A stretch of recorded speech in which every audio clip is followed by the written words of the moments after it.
In dairy manufacturing, profitability starts with getting the most value from every pound of milk. Infor helps dairy processors optimize yield, reduce waste, increase throughput, and improve visibility across operations, so you can maximize every load of milk that enters your plant. Purpose-built for the dairy industry, Infor combines deep industry expertise with AI-powered capabilities that help automate processes, improve efficiency, and drive profitable growth. Visit infor.com to learn more.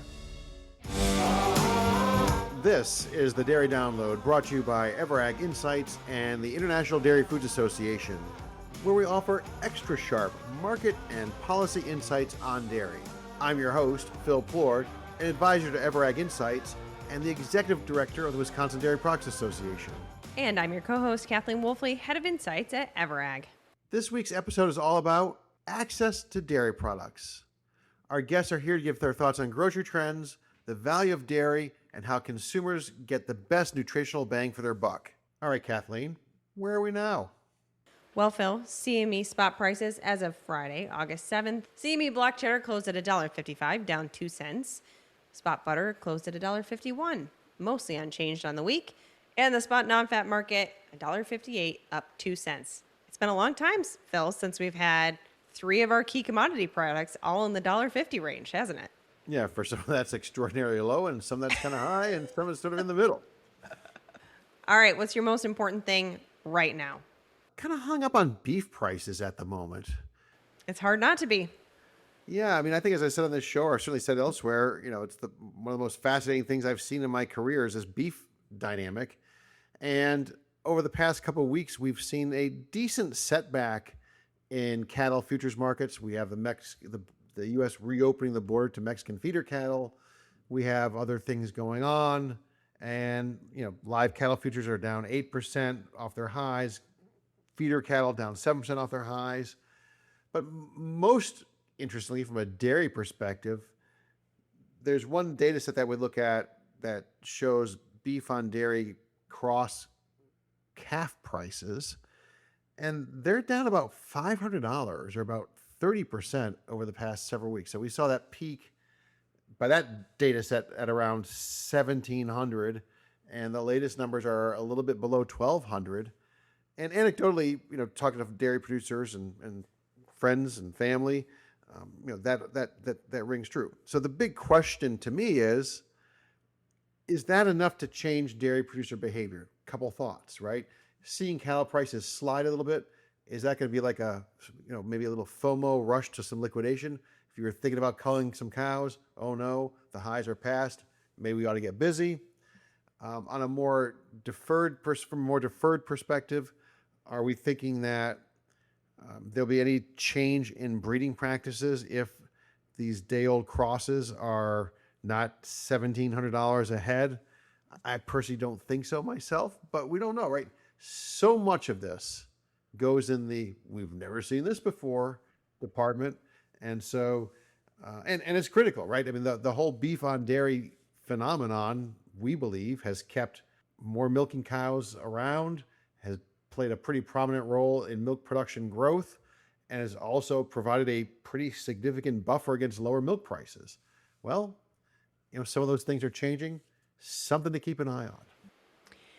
I've been talking about it a lot here in the last couple of weeks, Phil, because it does make me wonder, not just about near-term milk production, but more about, okay, what about 2027?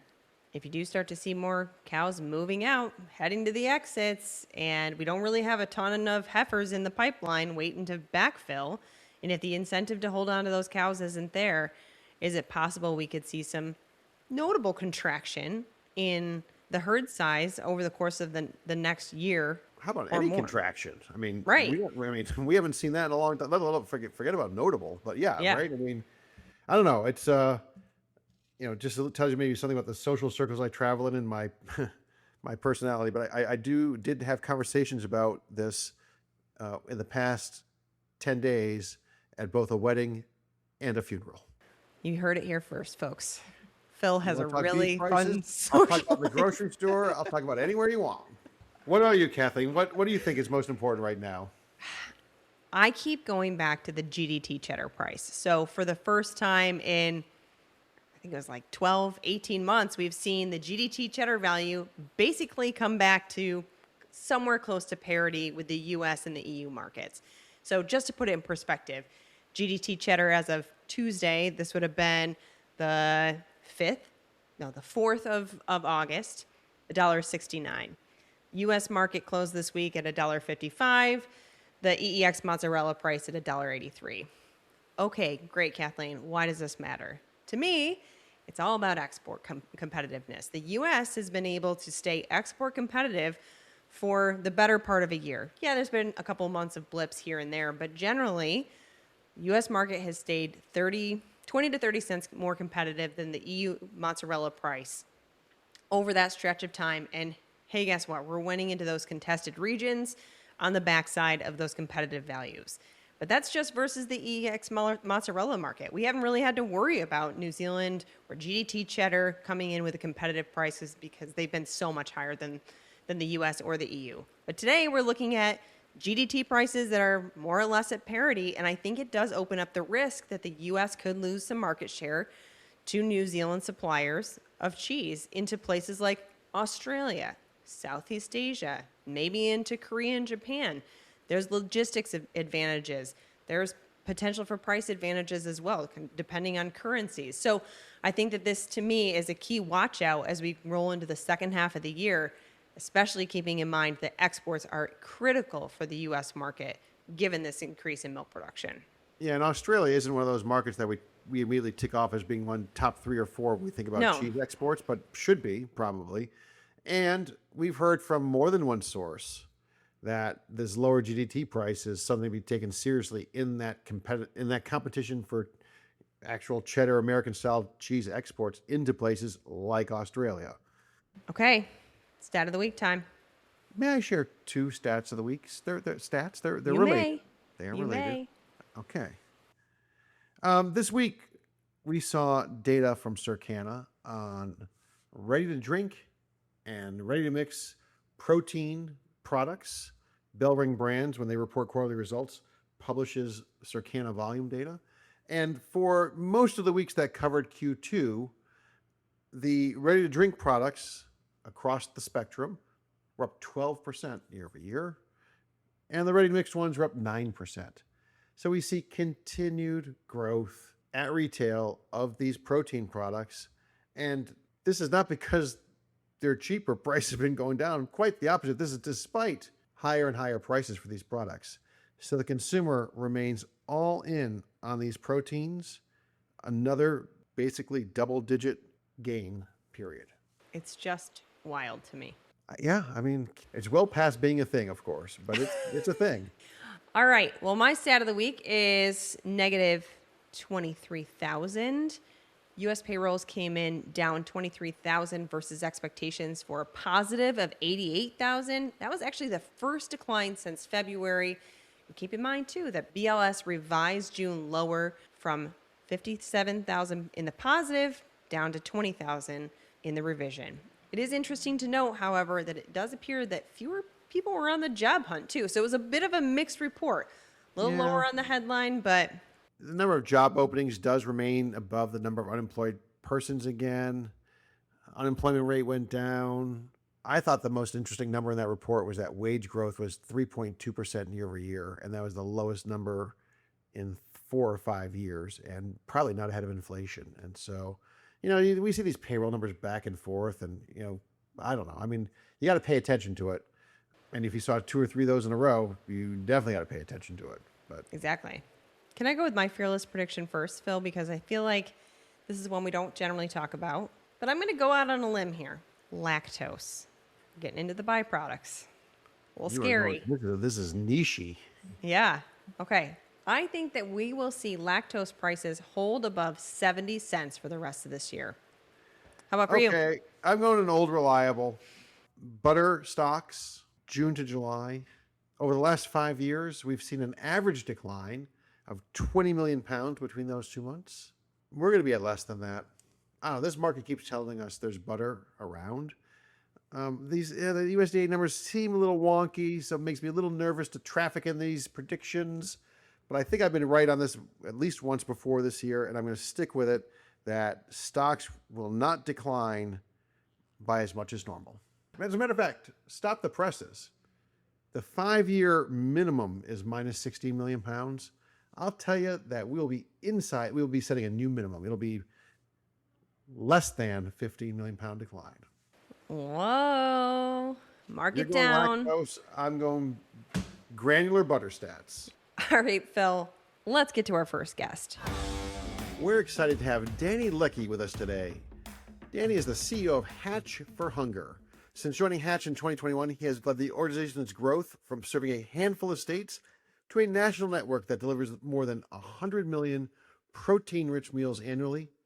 Danny, welcome to the Dairy Download. Oh, thanks for having me. It's a pleasure to be here. Tell us a bit about Hatch for Hunger, its origins, and its mission. Yeah, I appreciate the opportunity to share more about Hatch. We're a national nonprofit that was founded over 10 years ago. We were a regional nonprofit really focused in moving eggs into food pantries at that time. And over the last 5 years, we've really expanded our national footprint. We've really looked at ways that we could increase access because we saw that what was missing from the food pantries and food banks was animal protein at larger scale. And so we wanted to utilize our infrastructure and our knowledge to expand that. And it expanded rapidly. We saw that the need was large, and we were able to meet a big chunk of that need. But as we've evolved that work, we've seen that the need is even bigger, right? There's a 800 million pound shortfall in the charitable food system for protein. That includes meat, milk, eggs, and other dairy products. And it's a protein gap that exists because, animal protein is harder to source and transport and store, and it's not shelf stable. And we exist to close that gap, and we exist to build a protein secure future for many Americans and communities to go. We are the largest national nonprofit focused in animal protein, and our mission is really to move food access beyond episodic donations, really rethink the way that nonprofits operate and move more towards strategic building, mission alignment with partners, and creating a food system with companies and suppliers as a buyer of product and really a consistent purchaser, so we can get consistent access into those communities that need it most.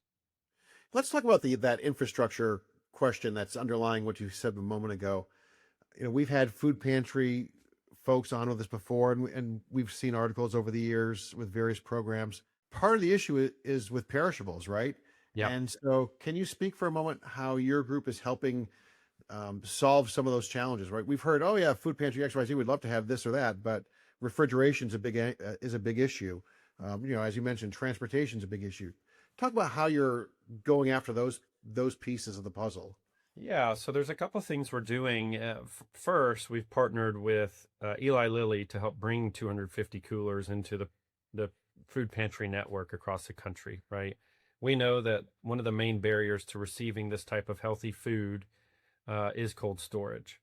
The other thing we're doing is looking at, through our access and grant from the USDA and HHS, is looking at where do we create cold storage solutions that allow for pickup points for pantries to come to pick up products, so that, I think over 50% of the pantries in the US are 2 hours away from a food bank.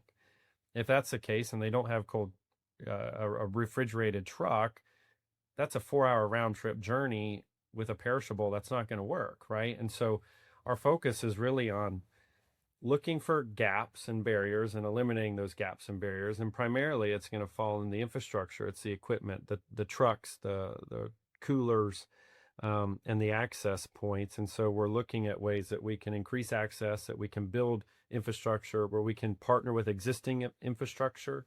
We looked at companies like Lineage Logistics, and we're partnering with them to create pallet positions where we can put product for pantries to come in and pick up product. Chick-fil-A, for instance, as well, is another partner who's offered to utilize their cold storage facility in the Southeast.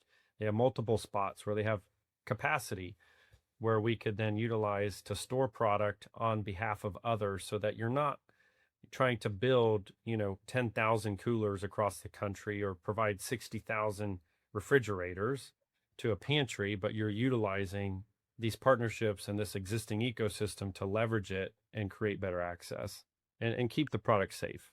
And so you mentioned those corporate or company partners on the supply chain. How do you go about procurement? Who are you partnering with on procurement? How are you accessing the eggs, dairy products, other proteins? Where are you getting the stuff from? Yeah, that's a great question. We work directly with the same brands and companies you'd see in a retail grocery setting. So when you look at your meat locker, you're going to see Tyson and Purdue, and you're going to see big names like that are there. And we're working directly with those companies to help bring product that would be exported and buy it and keep it domestic to feed people here who are hungry. And so we procure directly from those companies. We're not a company of excess or waste. We are a company as a nonprofit that is focused on made to order. So we receive orders from food banks and pantries. We place those orders with those companies, the largest egg companies, the largest cheese companies, the largest meat companies, and it's all made to order. We pick it up and it's got a full shelf life. Majority of the meat products will come out frozen so that you have a very long extended shelf life versus fresh. So we will pay extra to get that frozen. But it's going to be the same brands. They are doing tremendous work in this space to help support an industry in the charitable food system that's in great need of protein.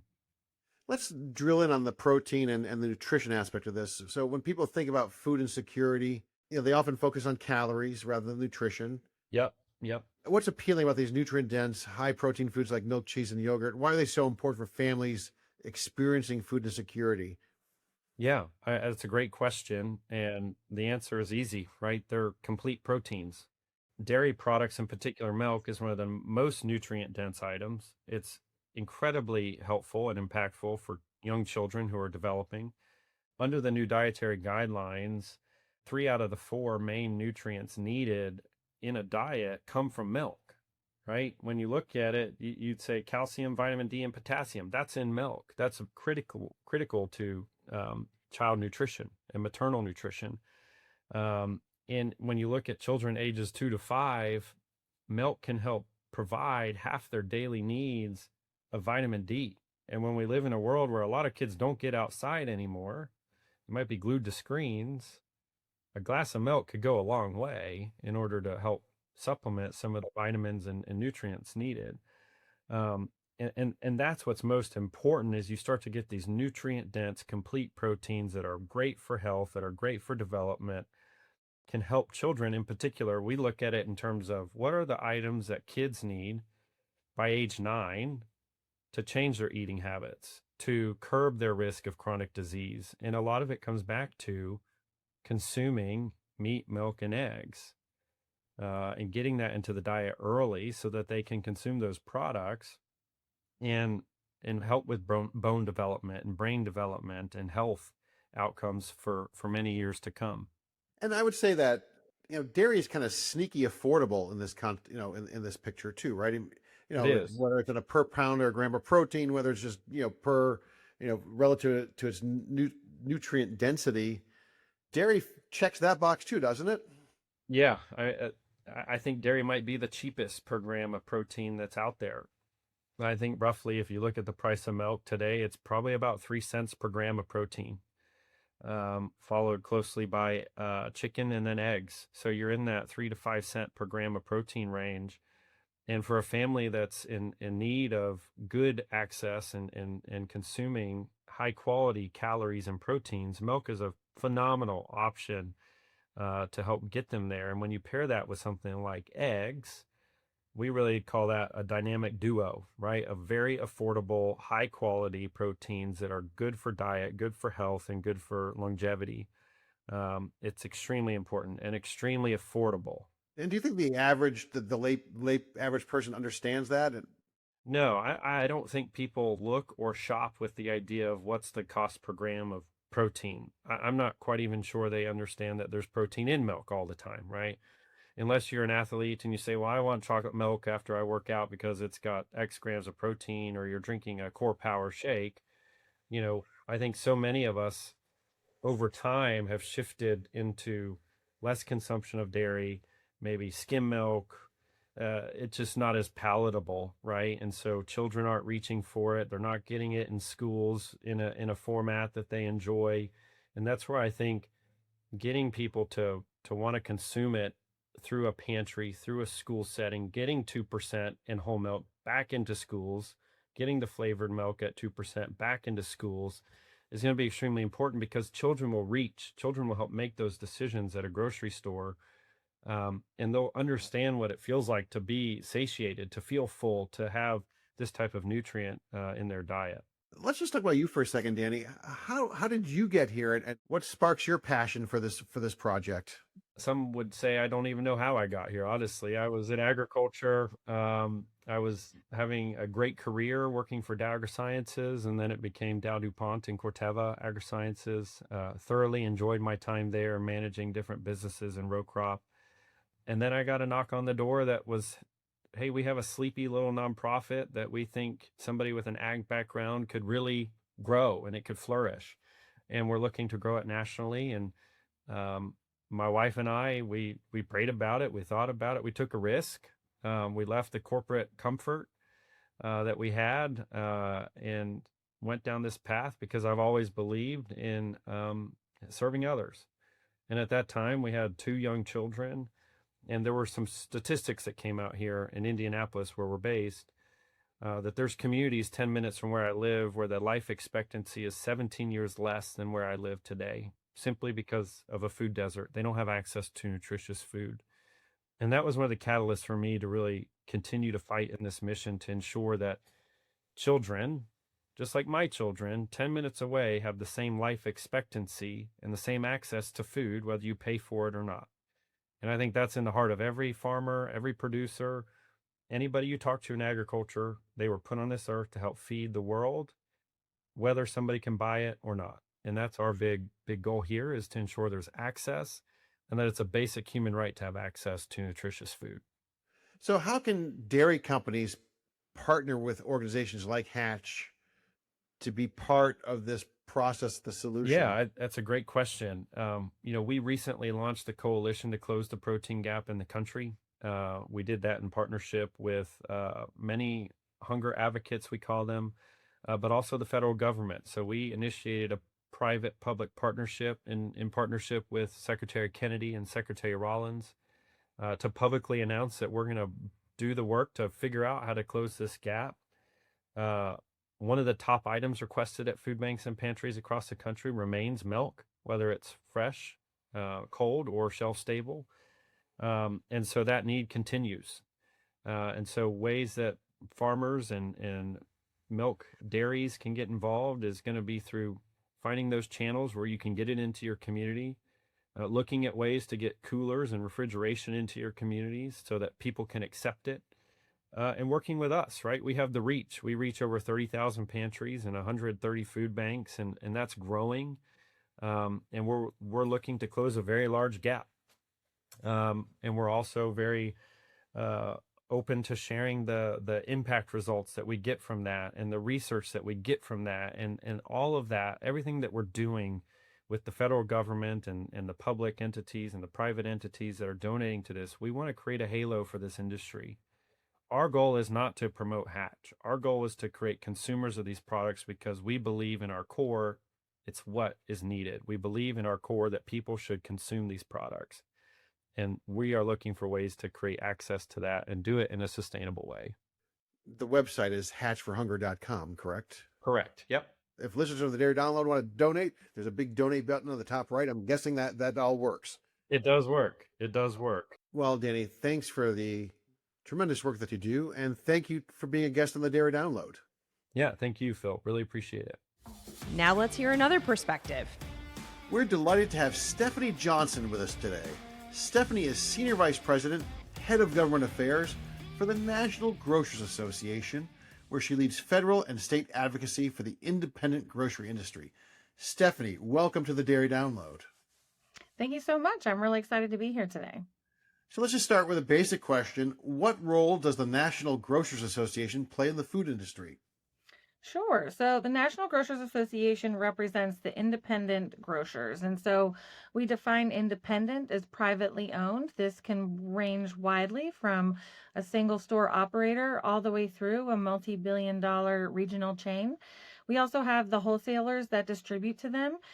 So we have the kind of the last two pieces in the food industry, getting the food all the way to the consumers. And so we are that final touch point with the consumer and food within the food industry. All right. So Phil and I are big grocery nerds.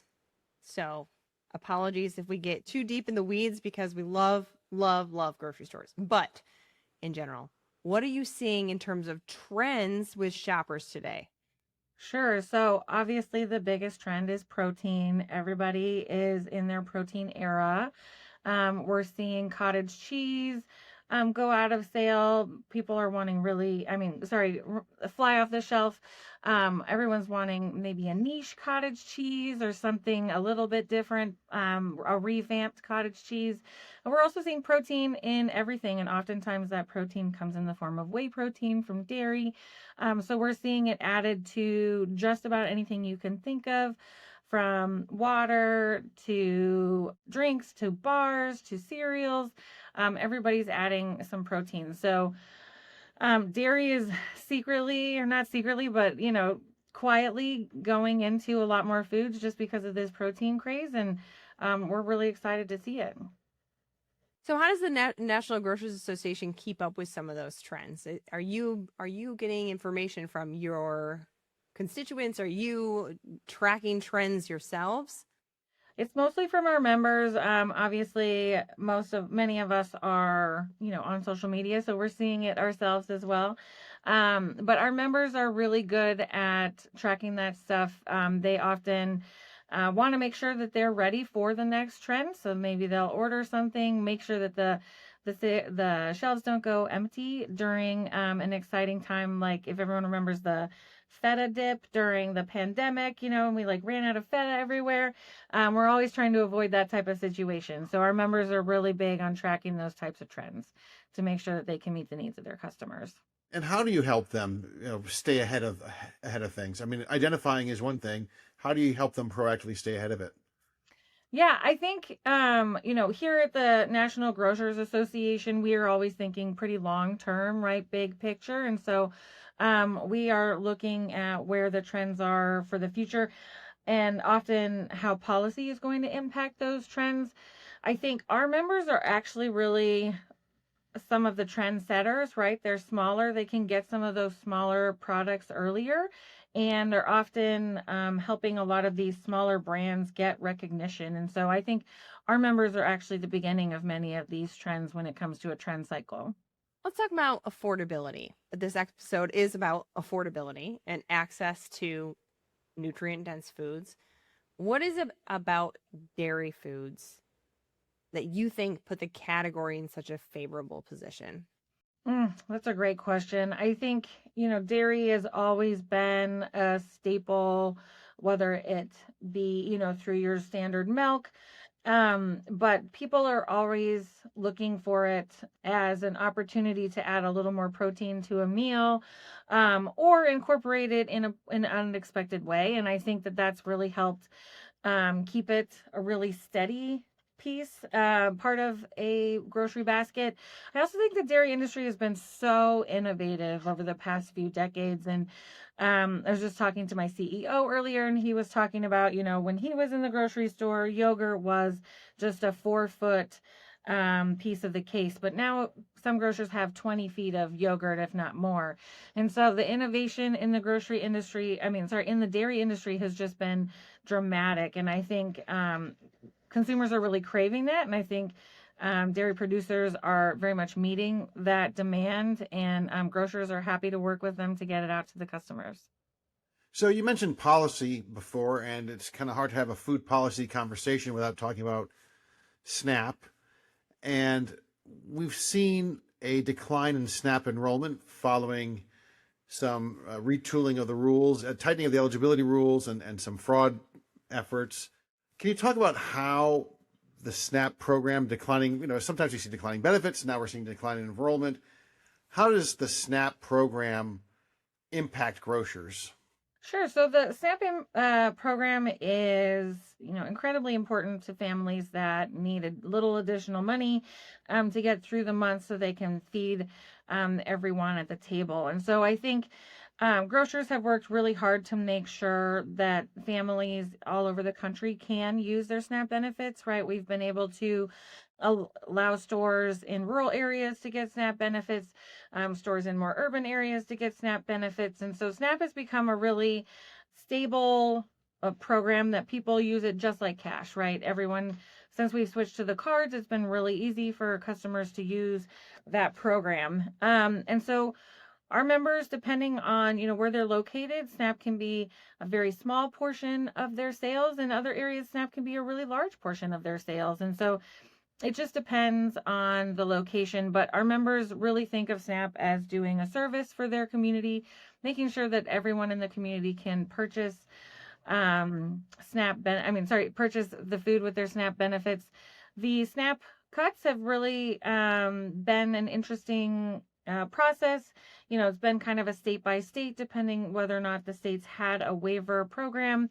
And so we finally just saw our last state move into the work requirements portion of, implement the work requirements portion of the big beautiful bill. And so we're just starting to see those reductions. But we've seen about a 10% cut in SNAP purchases since the big beautiful bill.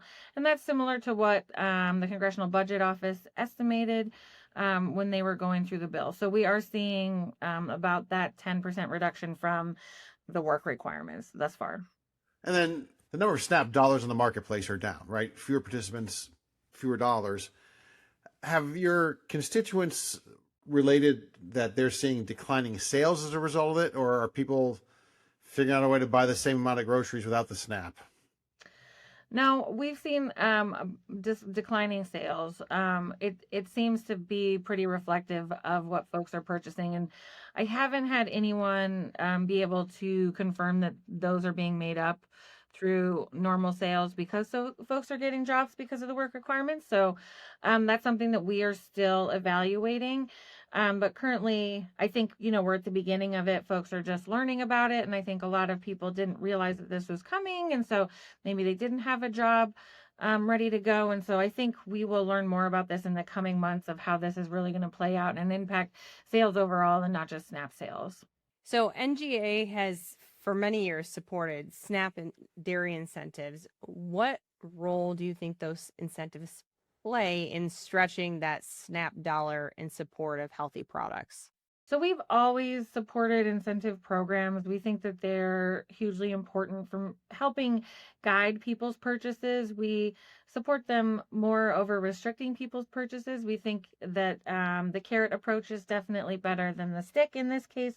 And so NGA has been in the nutrition incentive game for a long time when it started in produce and ever since it started in the dairy industry as well. We've had members accepting these programs. And I think, it does add a little bit of money to the program, but it also really helps direct what people are spending that money on, right? And so with the current program, folks can buy fluid milk, right, in a non or low fat capacity, but some of the Farm Bill language that we've seen would expand that to other foods or maybe whole milk, as we're seeing Congress really get engaged on that piece. So I think either way, it's helping folks move towards those more nutrient dense foods, like you mentioned in the beginning, and making sure that they're stretching those federal dollars in the best way for them and their families. So let's zoom out for a little bit to the public at large, if you will. Inflation, higher food costs, high gasoline prices, and impact on budgets. All those things are hot topics or topics that are prominent these days. What do you see grocery stores doing to battle those inflationary pressures and help pull in customers that are on tighter budgets? So our members do this in a few different ways. Obviously, they do their best to absorb any of those inflationary costs if they're able to. During the egg shortage last year, our members were splitting the cost with their wholesalers. So our members were selling it under value, right, or under cost to try to really make sure that they are supporting those customers with those staple items. And that's during, a very critical shortage. When we're talking about regular inflation, again, our members try to make sure that they're giving as much of a discount as they can when it comes to these products to make sure that those customers keep coming back. The other thing is our members, since they're smaller members, have kind of limited sales dollars, and often they will do their best to target those more staple items with those sales dollars, and also help target them to families that are more regular in the store through their loyalty programs to make sure that folks that they know will be shopping are getting to use those sales dollars. So there's a lot of different tools of the trade that they try to implement and do make sure that they're doing the best for their customers. Obviously, in grocery, we compete by trying to get the lowest price, not the highest price. And so everyone's trying to get as low as possible. And our members want to make sure that they're serving their customers as the best they can. Okay, so 20 years ago, I took a course in college where I got to design my own grocery store. And I still look back as that was maybe the beginning of my grocery store nerd days. But from your perspective, what does the grocery store of the future look like? Oh, that's a great question. We've been talking about this a lot, and I think it's very interesting. And I think it's going to be kind of multimodal, like omni-channel type of situation, right? We're seeing a lot of folks moving to online purchasing, but we're also seeing a lot of folks wanting to be in store and being able to touch and smell their produce and, really being able to choose what products they want. So I think we'll continue to see kind of a diversification of ways that people can shop. And then I also think grocery stores are going to become more distribution centers, right? So grocery stores do have a lot of space, shelf space, and so they have the opportunity to carry all sorts of products that can be used not just for your consumers, but other businesses and things like that. So I think we're going to see a broadening of what the grocery store means to businesses as well. You're in great company here, Stephanie. We thank you so much for joining us on the Dairy Download. Thanks for having me. That's a wrap for today's show. Thank you once again to our sponsor for this episode, Infor. As always, I want to thank our production team, Maggie McLean, Mariah Minnick, Andrew Jerome, and Jeff Cullen at IDFA, and Abby Bauer at Everag. If you're interested in what Kathleen does for her day job, check her out at ever.ag. Remember, if you enjoy the show, hit the subscribe button and leave us a review on your favorite podcast platform. Thanks for listening to the Dairy Download. Until next time, stay sharp.